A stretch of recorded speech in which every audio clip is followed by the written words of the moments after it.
बचपन से हम लोगों ने सुना है अक्सर ये कि जो भी दुनिया में जैसा बोता है वैसे ही पाता है, और जो जैसे कर्म करता है वैसा फल मिलता है। कई बार हम लोग इसको हल्के में लेते हैं, लेकिन कई बार कुदरत वाला ही करके दिखाता है। इसलिए एक और भी मुहावरा है कि ऊपर वाले की लाठी बेआवाज़ होती है। आज की कहानी कहीं ना कहीं इन तमाम मुहावरों की सच्चाई को बयान करने वाली कहानी है। करप्शन यानी भ्रष्टाचार आपको पता है हमारे देश में दीमक की तरह है, बल्कि दीमक कहना इसको गलत होगा। शायद हमारी ज़िंदगी का ये रोज़मर्रे का हिस्सा है। हम करप्शन या भ्रष्टाचार को शायद खुद से अलग कभी मानकर चलते भी नहीं। ऐसा लगता है कि ये तो हमारा अधिकार है, और यही वजह है। कुछ लोगों ने पहले भी पूछा था कि भारत सुपर पावर क्यों नहीं बनता, बाकी चीज़ें। तो एक तो राजनीति, गंदी पॉलिटिक्स, और ऊपर से करप्शन, जिसको हम लोगों ने सभी ने अपना धर्म बना रखा है, ज़्यादातर लोगों ने। तो उसकी वजह से हम मारे जाते हैं। आज की कहानी की ज़मीन यही करप्शन है, लेकिन इस करप्शन और इस भ्रष्टाचार के बाद जो कुछ होता है वो कुदरत की वो लाठी है जिसकी आवाज़ नहीं हुई लेकिन सज़ा मिली। और ये बेहद अफसोसनाक कहानी है एक सिर्फ और सिर्फ 27 साल की विडो या विधवा की। कहानी रोंगटे खड़े करने वाली है। कहानी उत्तर प्रदेश के गोरखपुर की है। गोरखपुर के पास एक गांव है जिसका नाम है भटहट। 3 साल पहले 2018 की बात है जब ये कहानी शुरू हुई और सामने आई, लेकिन इस कहानी की शुरुआत 2015 में ही हुई थी। इसी गांव की एक लड़की की शादी गांव के एक लड़के से होती है। दोनों खुश थे, ज़िंदगी अच्छी खासी चल रही थी। गरीब थे पर सब कुछ जितना भी था उसमें सब्र करते थे। शादी के बाद पत्नी की जिम्मेदारी आई तो पति बेहतर कमाई के लिए मुंबई का रुख करता है। मुंबई के भिवंडी में वो एक कारखाने में काम करता है और वहीं रहता है। बीच में जब छुट्टी मिलती गांव आता। 3 साल बहुत अच्छे गुजरे। 3 साल के बाद अचानक इस महिला के पति की बीमारी की वजह से मौत हो गई। कौन सी बीमारी थी, क्या थी, ये किसी को मालूम नहीं। आमतौर पर आप अगर हिंदुस्तान के गांव में जाएं और किसी की बीमारी से इस तरह मौत होती है तो शायद हम शहर वाले थोड़ा सा हैरान हों या हैरत करें, या हमारे जो फैमिली क्राइम तक के बहुत सारे विदेश में रहते हैं हंसे भी कि पता ही नहीं कि किस बीमारी से मरे। लेकिन ये हमारे यहाँ की सच्चाई है। 90% जो दूर दराज के गाँव में मौत होती है उसकी हकीकत किसी को पता ही नहीं होती कि कैसे मरा, हार्ट अटैक था या कोई और बीमारी थी। यहाँ तक कि इस कोरोना काल में भी गाँव में जितनी मौतें हुई, ज़्यादातर लोगों ने तो टेस्ट ही नहीं कराए थे, तो ये भी पता नहीं कि उनकी मौत कोरोना से हुई कि किससे हुई, और बस मौत हो गई। तो ये एक कड़वी सच्चाई है। तो इस महिला के पति की भी मौत हो जाती है शादी के महज 3 साल के बाद। 27 साल की उम्र में ये महिला विधवा हो गई। पूरी ज़िंदगी पड़ी है सामने और पहाड़ सर पे टूट पड़ा है। मौत के बाद ऊपर वाला भी अजीब खेल करता है। इस महिला के जो अपने घर वाले थे जिन्होंने इसको विदा किया था, वही अब इसको अपनाने से इनकार कर देते हैं कि अब एक विधवा को कहाँ पालेंगे, जिम्मेदारी और भी है। तो अपने घर वालों ने उसे ठुकरा दिया, पति के घर वालों ने भी ठुकरा दिया। अब ले देकर गांव में एक घर जिसमें रहती थी, और वो आसरा जो इसके पति ने दिया था बस वही इसका सहारा था। लेकिन ज़िंदगी जीने के लिए पैसे और खाने की भी ज़रूरत है, अनाज की भी ज़रूरत है। चूँकि शादी के बाद उसने कभी कोई काम नहीं किया, शादी से पहले कोई काम नहीं किया, एक गृहिणी थी, तो अचानक पति के गुजरने के बाद ज़िंदगी जीना मुश्किल हो गया। उसे लगा कि अब कुछ करना पड़ेगा। इस दौरान में कुछ लोगों ने बताया कि हमारी सरकार बहुत सारी स्कीम चलाती है गरीबों के लिए, जो बेहद पिछड़े गरीब हैं उनके लिए। उस तक भी ये बात पहुंचती है तो उसे 2 चीज़ें समझ में आती है। एक राशन कार्ड बनवा लो। राशन कार्ड बनवाने से ये होगा कि अगर यूनिट के हिसाब से हमारे यहाँ राशन मिलता है गरीबों को, परिवार में कितने सदस्य हैं तो पर यूनिट के हिसाब से। तब ये चूँकि इकलौती थी, पति तो मर चुका, बाकी कोई परिवार वाला नहीं, तो मुश्किल से इसका राशन कार्ड बन जाता तो शायद महीने के 5 किलो या 4 किलो अनाज इसे मिलता, बस 4 या 5 किलो। तो एक राशन कार्ड बनाना था, और राशन कार्ड के बाद उसे ये भी पता था कि राशन कार्ड अगर बनता है तो एक मनरेगा स्कीम हमारे यहाँ चलती है, जो दिहाड़ी मजदूर लोग काम करते हैं, पर डे करीब 235 रुपये वो मजदूरी फिक्स है। तो उसे लगा कि चलो राशन कार्ड बनेगा तो 4-5 किलो राशन मिल जाएगा, अनाज मिल जाएगा, और साथ में मनरेगा में दिहाड़ी मजदूरी मिल जाएगी करीब पर डे 235 रुपये की, तो ज़िंदगी चल जाएगी। अकेली है। फिर उसे ये भी पता चला कि सरकार ने एक और स्कीम बनाई है जिसका नाम है विधवा पेंशन। विधवा पेंशन 18 से 55 साल की उम्र के बीच की कोई महिला अगर विधवा हो जाती है हमारे यहाँ, तो उसे सरकार 500 रुपये प्रति माह देती है हर महीने।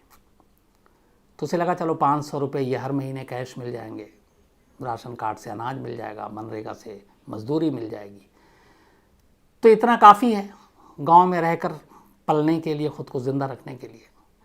इसी सोच के साथ अब उसने राशन कार्ड बनाने की और विधवा पेंशन पाने की कोशिश शुरू की। उसे बताया गया कि इसके लिए पहले गांव के प्रधान की ज़रूरत है। हमारे यहाँ जो चुनावी सिस्टम है, आप एमपी जानते हैं, मेंबर ऑफ़ पार्लियामेंट, एमएलए जानते हैं, मेंबर ऑफ़ लेजिस्लेटिव असेंबली, इसके बाद फिर नीचे आता है ग्राम प्रधान, गांव के चुनाव, पंचायत के चुनाव। ये चुनाव यूं ही नहीं होते, इनके पास बहुत पावर और अधिकार होता है।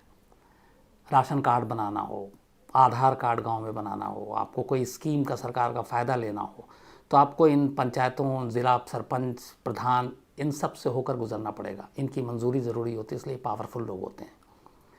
तो इस विधवा को भी पता चला और ये गांव के प्रधान के पास पहुंची। उसने कहा मेरे पति की मौत हो गई है, कोई है नहीं, कोई पालने वाला नहीं है, राशन कार्ड बनवा दीजिए, विधवा पेंशन दिलवा दीजिए तो मेरी ज़िंदगी संवर जाएगी। प्रधान ने कहा मैं बनवा दूंगा। फिर बात आई यहाँ से करप्शन की। अब उसे लगा कि ये बेहद गरीब औरत है, ये क्या पैसे देगी रिश्वत के नाम पर उसने देखा कि जवान है, खूबसूरत है, विधवा है, आगे पीछे कोई नहीं है। उसकी नीयत ख़राब हो गई। उसने उससे कहा तुम्हारा काम तो कर देंगे, बदले में तुमको मेरे साथ सोना पड़ेगा। मजबूर औरत, ज़िंदगी की मजबूरी। पहले शायद उसने इनकार किया, फिर उसे लगा कि और तो कोई सहारा मिल नहीं रहा, क्या करें।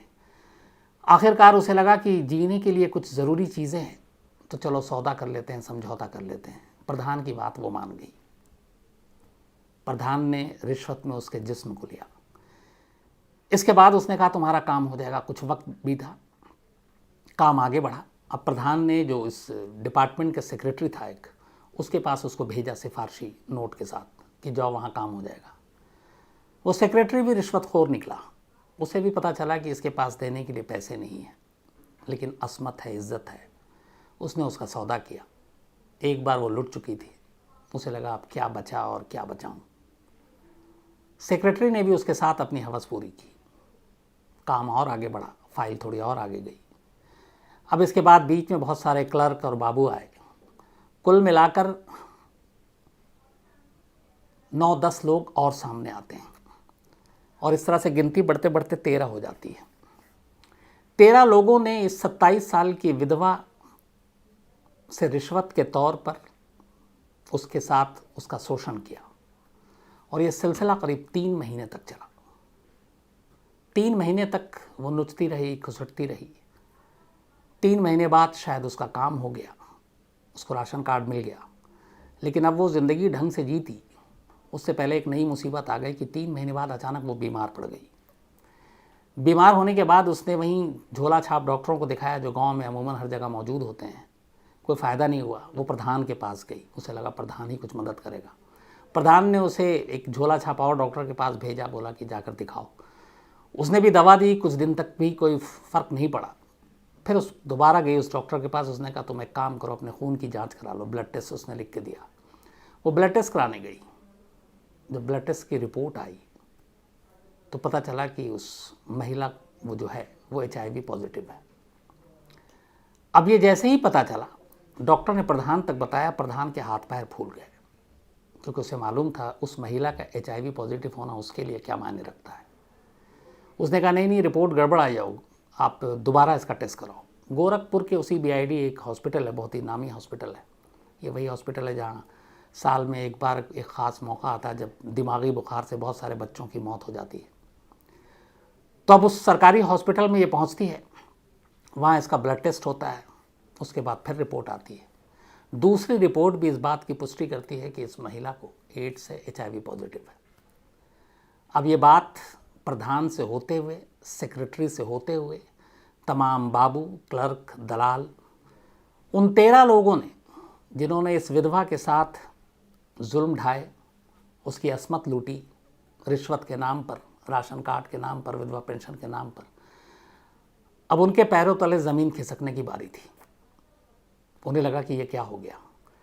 अब ये सभी भागते हैं चोरी छुपे हॉस्पिटल अपना अपना टेस्ट कराने के लिए। सभी की रिपोर्ट आती है। ये 13 के 13 जो उस विधवा के साथ सोए थे HIV पॉजिटिव पाए जाते हैं। किसी तरह से ये हॉस्पिटल से बाहर खबर लीक हो जाती है।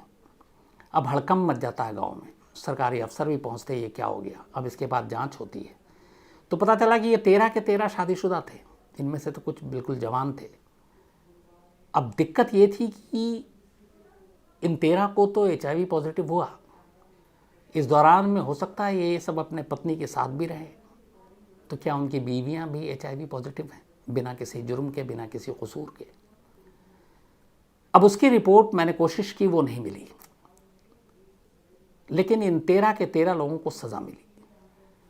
अब यहाँ पे दो चीज़ें, एक, इस महिला को HIV पॉजिटिव ये कैसे हुई। तो फिर बात वही आई जब सारी चीज़ें हुई कि इसका जब शादी हुई तो शायद इसका पति HIV पॉजिटिव था, और जब 3 साल के बाद शादी की उसकी मौत हुई और वो बीमारी से मरा, उसने टेस्ट नहीं कराया था, लेकिन शायद वो HIV पॉजिटिव था। उसने ये HIV पॉजिटिव वाली बीमारी अपनी पत्नी को दी जिसका कोई कसूर नहीं था, और उसके बाद 13 लोग जो रिश्वतखोर थे, जिन्होंने 500 रुपये के विधवा पेंशन और 5 किलो अनाज के लिए उसकी असमत लूटी, उससे होते हुए उन 13 तक ये बीमारी पहुंची। अब उन 13 के बाद उनकी बीवियों तक पहुंची, उसकी रिपोर्ट क्या हुई, क्योंकि उनकी बीवियों का भी कोई कसूर नहीं था, कोई एक तरह से गुनाह नहीं था, लेकिन शायद उन तक भी पहुंची। तो ये थी कहानी एक मजबूर बेबस विधवा की, रिश्वत के नाम पर 13 लोगों ने जिसको लूटा, अपनी हवस मिटाई, और फिर ऊपर वाले की बेआवाज़ लाठी ने अपना फैसला सुनाया, और ये सभी HIV पॉजिटिव पाए गए।